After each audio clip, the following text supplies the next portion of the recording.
United fans. Yes, hello there and welcome to MNS. After watching the Euros on TV over the last few weeks, it was a chance to get out in the fresh air and watch football in the flesh last weekend. Later on, Pete Mann, Pat Morey and Roddy Collins will be reflecting on the weekend's games. But before that, I'm joined by our Electricity League Director, Frank Gavin, Stephen McGuinness of the Players Union, the PFAI, and Roddy to discuss Monaghan United's decision to pull out of the league midway through the campaign. Now, the headlines made for a pretty bad reading, well, very bad reading, certainly for Monaghan United fans, as we see there. Monaghan, the dream ends. This came out of the blue, says Stephen Marr, and unbelievable. The Monaghan United chairman, Jim McGlone, declined our invitation to come on the show, by the way. Fran, this is just the latest in a number of clubs who've withdrawn from the league over the last number of years, and it must be something that really concerns you. Well, Monaghan came as a shock to us. We'd been in discussions with the club for a couple of months. We were aware that they hadn't got a shirt sponsor, hadn't got a ground sponsor, and we discussed them. But we got the information after the press release that the club had withdrawn, which was unfortunate. Do you think, had you received that information before the news was made public, something could have been done? Well, within a couple of hours of the club announcing, I was in Monaghan, sat down with a couple of the chairman and the vice chairman to ask them to, rethink their decision, because to respect everybody playing in the league, the other clubs there, they're all down now, that they should really consider that there was no major issue there. When I say a major issue, that there was small amounts of money owed to people, but nothing that was could have been fixed with the cooperation of everybody. Having said that, the club got a licence in February of this year to play in the Premier Division. So where has it gone wrong that they were in a position to satisfy you and get a licence to play in the Premier Division, and within a couple of months, here we are? Well, they came into us prior to say, like all clubs did. We met with all the clubs, we looked at the budgets, we had discussions around that, we had our arguments. They wanted to do certain things, we didn't agree with that. It's the same with every club, and at the end they say, look, that's your responsibility, you're the clubs signed the players, not the FAI. And we agreed with that. We then realised, we were informed by the club that they hadn't got a major sponsor, which they told us they were 99.9% certain of achieving, and they showed us their figures and they matched up for that. We brought them in again and had a chat with them to look at some revised budgets, and we had correspondence going between us, and this came in then on top of that. So that's the position with it. But the club got a licence then on the basis of a promise of a sponsorship rather than a signed, sealed and delivered deal? Well, they didn't. No, I mean, the rest of the budgets matched up in their commercial returns, in their gauge receipts, everything like that. We take all that in consideration with it as well. And the club argued a case that they could fulfil their commitments, and their budgets wasn't massive budgets in it, and all the clubs would be in the same position. Is it too expensive for the clubs to participate in the league?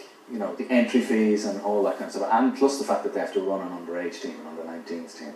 Is that just too much of a strain for some clubs, anyway? No, I don't think it is. I mean, the position is, we've always said that, football isn't immune to the external economic environment, and there is, we're affected by it in some way.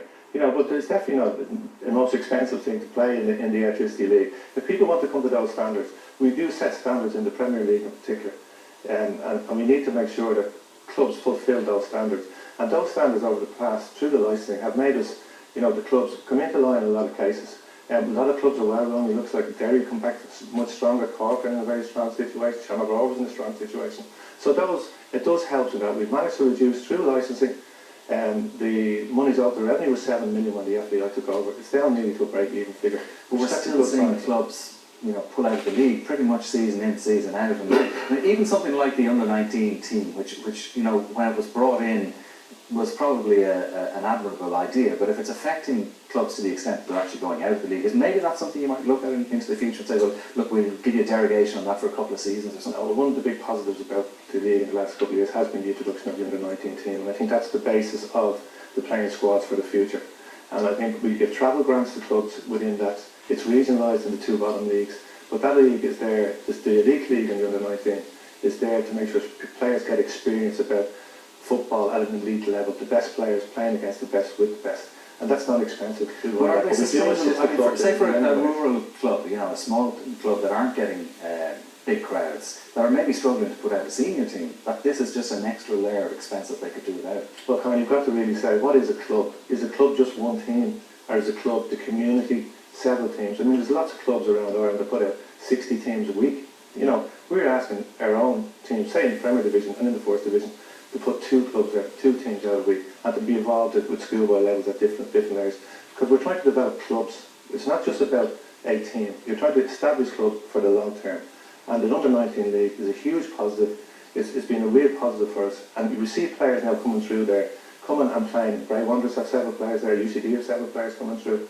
And that's the future, is the Under-19. And in the future we will have another 17 league, hopefully. How concerned would you be, though, that we might see another club this season go the same route as Monaghan United? Well, there's no certainty in Irish life today, any business at all, and the industry we're in. You know, again, I'd say we're not. You know, we are affected by the external environment in there. You know, but what I would say is that a lot of the clubs are in good shape. You know, it is difficult out there. We realise that. We do support the clubs. We do give them grants.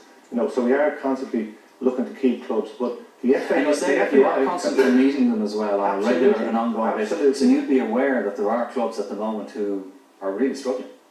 Yes, we're aware the clubs are having some difficulties, but nothing that's unsurmountable, you know, to get through. I mean, the FAI aren't the cause of Monaghan leaving, and it's unfortunate that Monaghan representatives aren't here tonight to answer those questions. Why did they?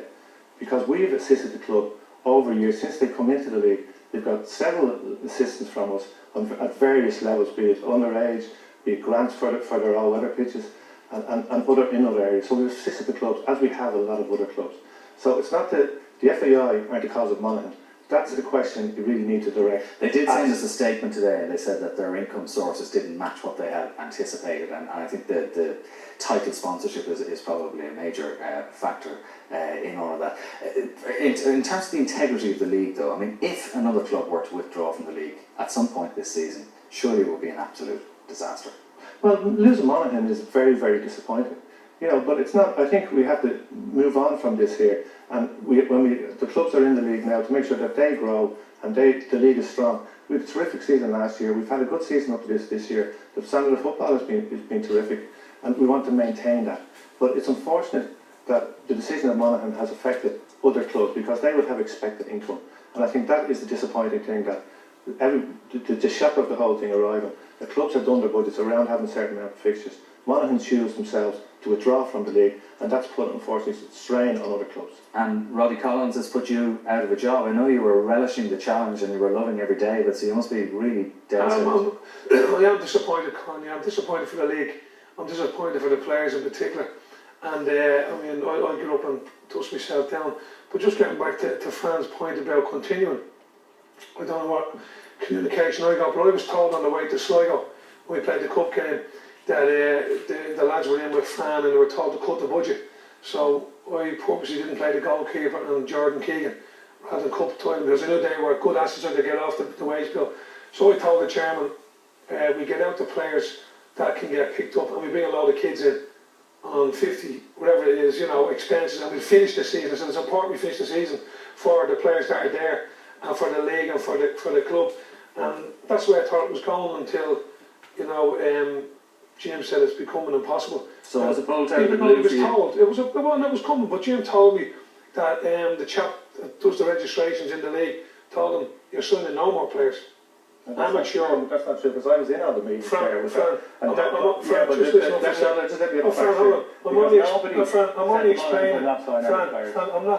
not attacking you here. Relax. I'm only explaining the communication I had and the situation I found in. So I told the lads, I told them in the blog, I actually told Stephen, and I took Benno off the bus. I said, I'm not going to play tonight because you have to move out, and Bowles wanted you. And I rang Arno Cannon from the bus, and I told other players, I said, lads, there's a problem. I know that can get a club can live in July. There's no animosity. But and young players, I had 3 kids coming in, amateurs, to finish the season. But then Jim came to me and he said, Rod, I've been told by, is it Michael Hyland? I don't know, whoever I said, you're signing no more players. You're signing no more players. So I said to Jim, if we're going to let 6 or 7 go, we've got to finish the season with some form of, you know, competitive team, or it'll be farcical. But I was told you can sign no more players. So then it went to a stage where I was away for a week's break, and I was speaking to the players, and they said, look, Rod, we haven't been paid in 2 weeks. We've deferred a week to the end of the season. We want a field ball before the Sligo game, and then it came to a bit of a standoff. And then the next night I got a phone call off Jim saying, look, sorry to tell you this now.